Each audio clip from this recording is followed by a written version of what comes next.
Real eye-catcher, isn't it? There's nothing like a classic car to bring back memories. Now, during the fair weather days of spring and summer, it's not unusual to see cars like this just cruising around. But to see a truly impressive collection of vintage automobiles, you should try to visit one of the many car shows that occur in the area, like the one held recently at the Sheraton in Woodbridge.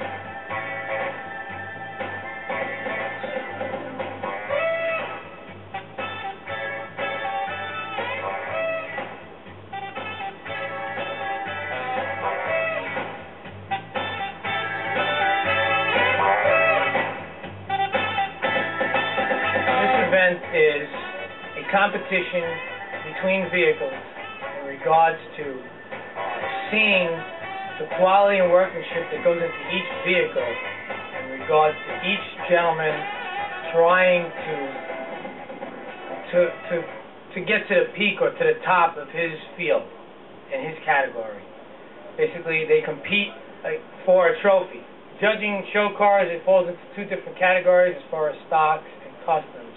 It's an overall, the overall vehicle as far as cleanliness, as far as mechanical, as far as engineering goes in the customs and the modified cars. All the cars here are pretty much unique. They reflect the owner's personality and what the owner feels a car should look like. With the stock cars, it's a different story. It's basically, this is what the car looked like out of the factory.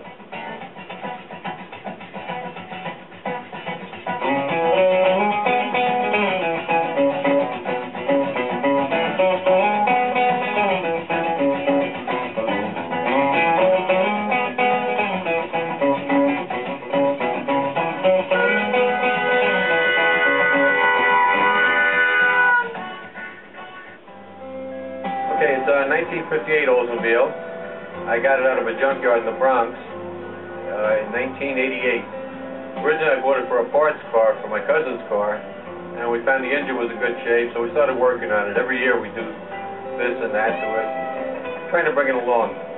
I like the old car hobby. It's an interesting hobby. The car owners put their personality into a car.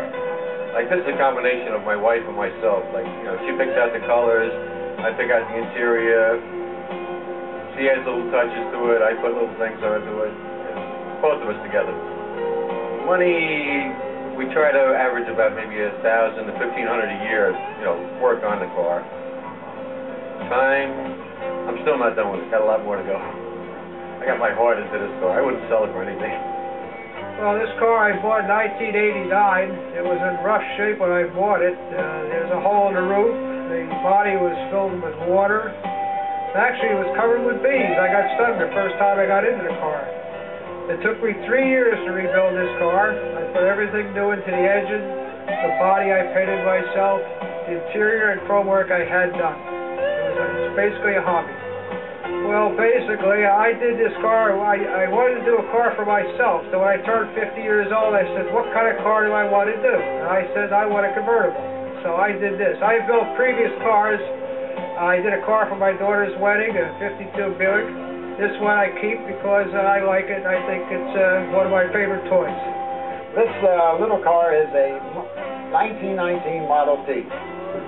It's usually called a doctor's coupe, for the fact that doctors used to ride it around from making house calls and have their little old medicine bag on the seat.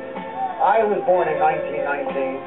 It is called a Lizzie. My wife's name is Elizabeth, and my daughter has ridden in for many years with me, so it's part of me. It's just about part of me for the fact that this car was laid out piece by piece on the road, and I gradually assembled piece by piece until it was a car again, and I recorded when it came to life, turning the key and starting the thing and the chuck, chuck, chuck, chuck, of a Model T, and to me that was like almost a new birth.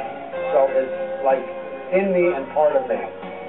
Oh, it's a 1954 Chevrolet 4-door Bel Air.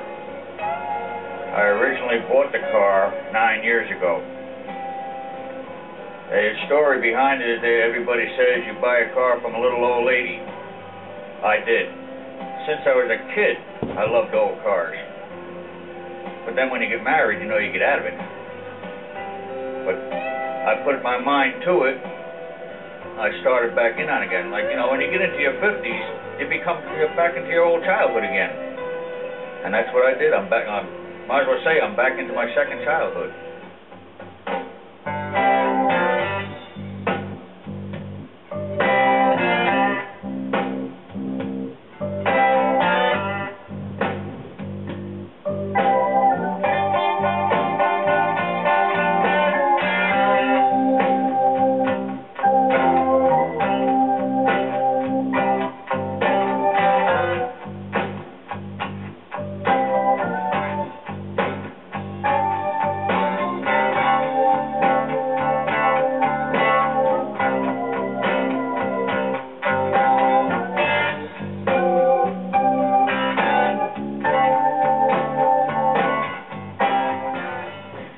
Oh, this car?